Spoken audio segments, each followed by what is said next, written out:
L'AMPA de la Renaixença té molt clar que les possibilitats econòmiques de les famílies no han de ser un fre perquè els alumnes puguin disposar de tots els serveis. Per això, des de fa alguns cursos, l'associació finança les sortides que organitza l'escola. Havia arribat a un punt que la norma era no assistir-hi, és a dir, era una minoria els nens que assistien a aquestes sortides i, per tant, el treball que després es feia a l'aula respecte a aquestes sortides es veia molt perjudicat i els nens que hi anaven pensant que no hi haurien volgut anar perquè els altres es quedaven a jugar al pati i, per tant, doncs, esclar, vam creure molt important mirar de canviar-ho. Llavors, les sortides en aquella època tenien un cost d'aproximadament 20 euros i vam buscar la manera d'abaratir-ho d'alguna forma.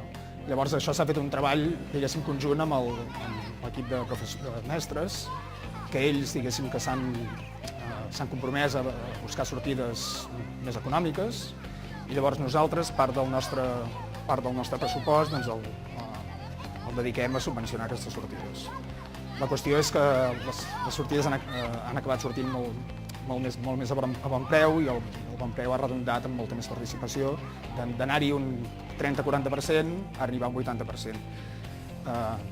Posant-se en evidència que era la qüestió econòmica la que impedia que els alumnes hi anessin, trencant alguns tòpics que diuen que moltes vegades és per l'origen cultural o per coses d'aquest tipus, que la gent no participa en aquest tipus de sortides. En el moment en què han resultat econòmiques, doncs ha funcionat.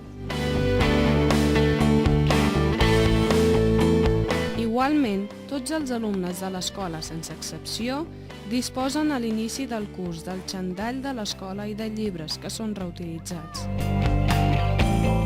Cobrem una quota de 50 euros que inclou la quota de l'AMPA, el xandall i els llibres, perquè participem del programa Llibre Viu, que és un programa de reutilització de llibres que fins ara ha estat subvencionat pel Departament d'Educació i per l'Ajuntament de Manresa també, i mirar de reutilitzar els que ens retornen, comprar els que ens faltin perquè estan malmesos o el que sigui, i un cop ja els primers anys és una mica costós, perquè has de comprar molts llibres nous, però mica en mica s'ha anat implantant, i ara, malgrat que han anat desapareixent les subvencions, més o menys és una cosa sostenible. Quan comença el curs, de fet, arriben a l'aula el primer dia i es troben els llibres damunt de la taula.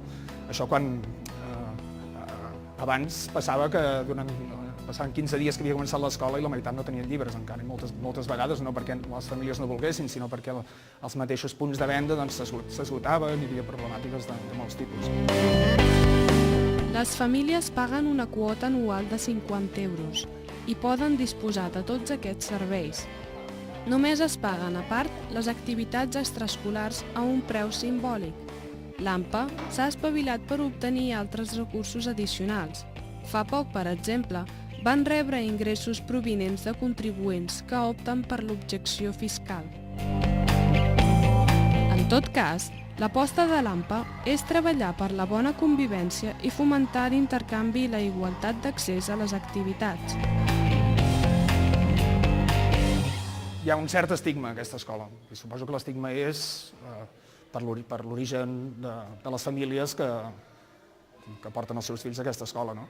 I clar, molta gent creu erròniament que això redunda en una mala qualitat de l'ensenyament i en una mala convivència.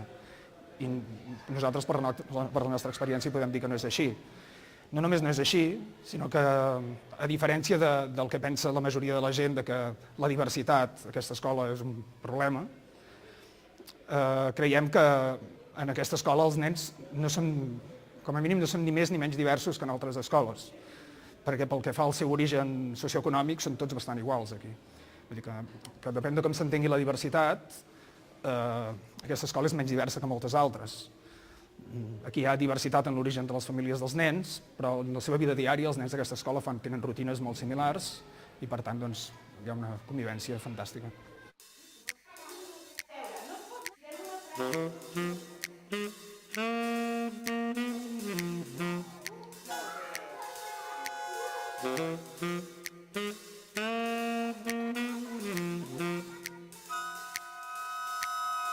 En aquest últim programa de l'any, tota la gent que fem el Gresol de Bages per a tothom i Televisió de Manresa, conjuntament amb els alumnes i pares i mares de l'Escola Renaixença, us volem fer arribar els millors desitjos per a aquestes festes i per a l'any 2012.